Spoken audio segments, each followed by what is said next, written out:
During his studies, he makes note of the fact that not one well-documented source states specifically that the ark came to rest precisely on Mount Ararat. However, the Bible does state in Genesis 8:4 that the ark came to rest in the mountains, that's plural, mountains of Ararat. Could it be that the ark came to rest on a smaller sister mountain of Ararat proper? Have well-intending prior expeditions searched Ararat only because it is the highest point in the area, and as a result, overlooked and neglected other possible landing sites of the ark?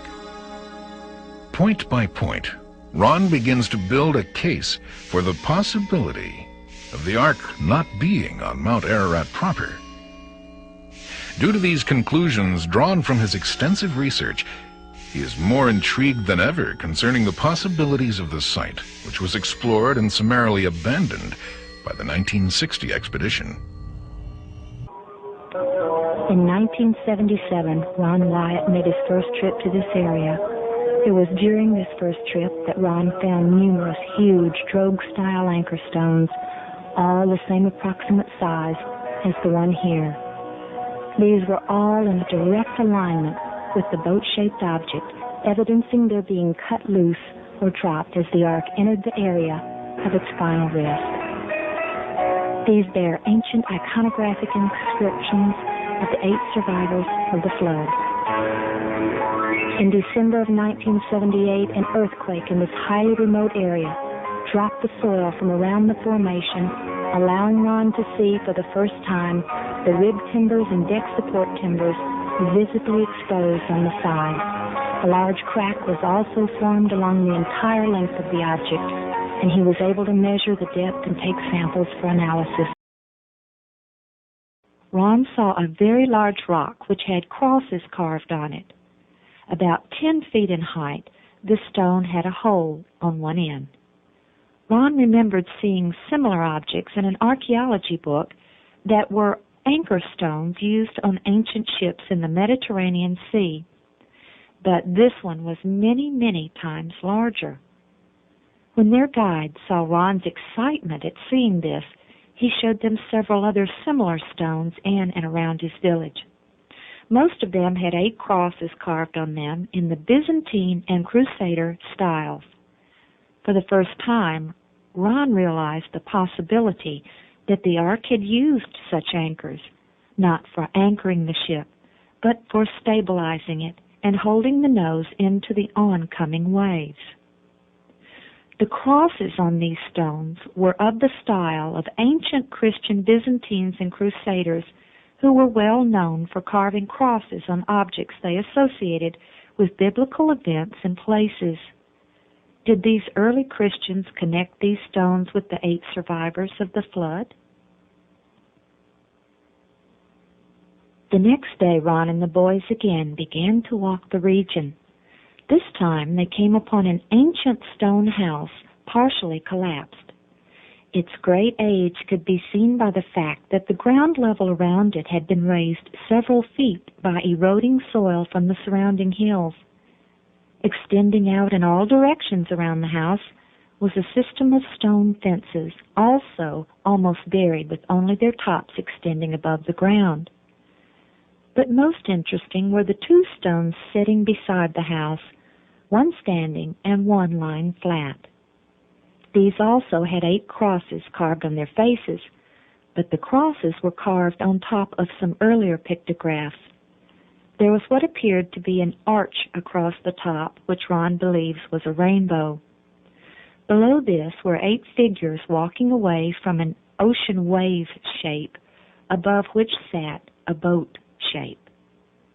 On the stone lying on the ground, the second figure from the right was a woman. Her head was bowed and her eyes were closed. On the standing stone, both the first figure, which was a man, and the second figure, a woman, both had their eyes closed and their heads bowed. Ron drew an incredible conclusion. He believed these were possibly the tombstones marking Noah and his wife's graves. The wife, he concluded, had died first, and that is why only she was represented with her eyes closed on her stone. When Noah died, his eyes were shown as closed as well as were his wife's. Nearby was a natural amphitheater between two hills with a large stone that appeared to be an altar. Could this possibly be Noah's post-flood home with corrals for breeding various animals and an altar directly behind his house? These were exciting discoveries, but they still hadn't found the boat-shaped object. Finally, the last afternoon they were there, Ron left the boys reading while he made one last search.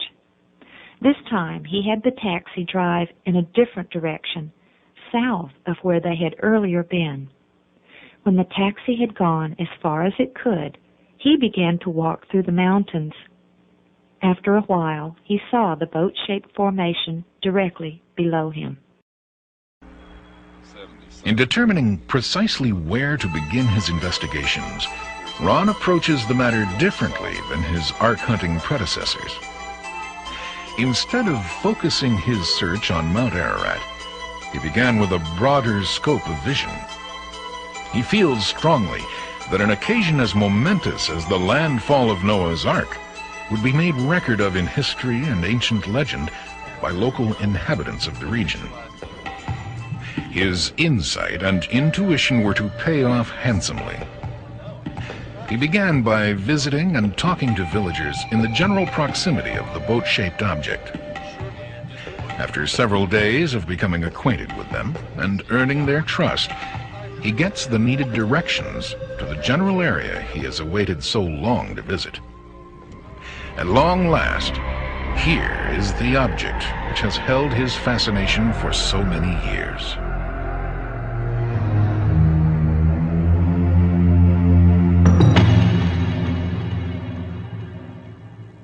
And here we are at last, gazing upon the mortal remains of the great boat that Noah and his family rowed to safety. The site is located approximately 15 miles south of Mount Ararat and is known locally as Doomsday Mountain. The elevation is approximately 6,375 feet above sea level. Ron takes the dimensions of the object and finds it to be approximately 515 feet in length. His data corresponds with the original aerial photo survey and ground measurements which were made by both the Turkish and American teams. The local villagers who have come to know and trust Ron are familiar with every stone, boulder, and canyon of their land.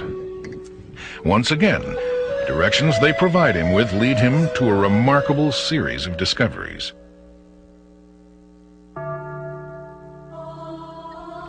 He finds 3 massive anchor-type stones, all approximately 8 feet high and weighing several tons each.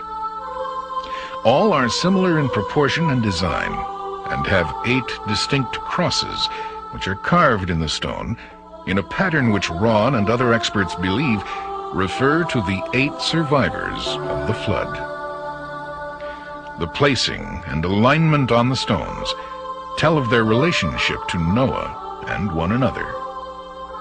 This is called an iconographic representation. Ron elaborates.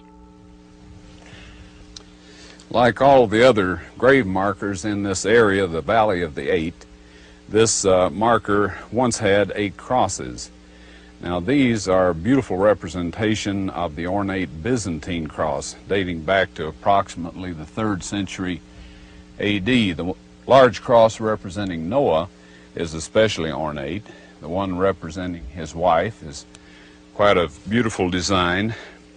Now we have the matched pairing here, the eldest son and his wife. These crosses are of the ornate style. We have this cross here that represents one of the sons beyond the first son, and it matches with this one. Up here we have the representation of the other son, but the representation, or the cross representing his wife, is missing and apparently got broken away over the years. The alignment of these stones tell us the direction from which the boat came as it approached and the mountain that it landed on. One of these stones is approximately a quarter of a mile from the boat itself.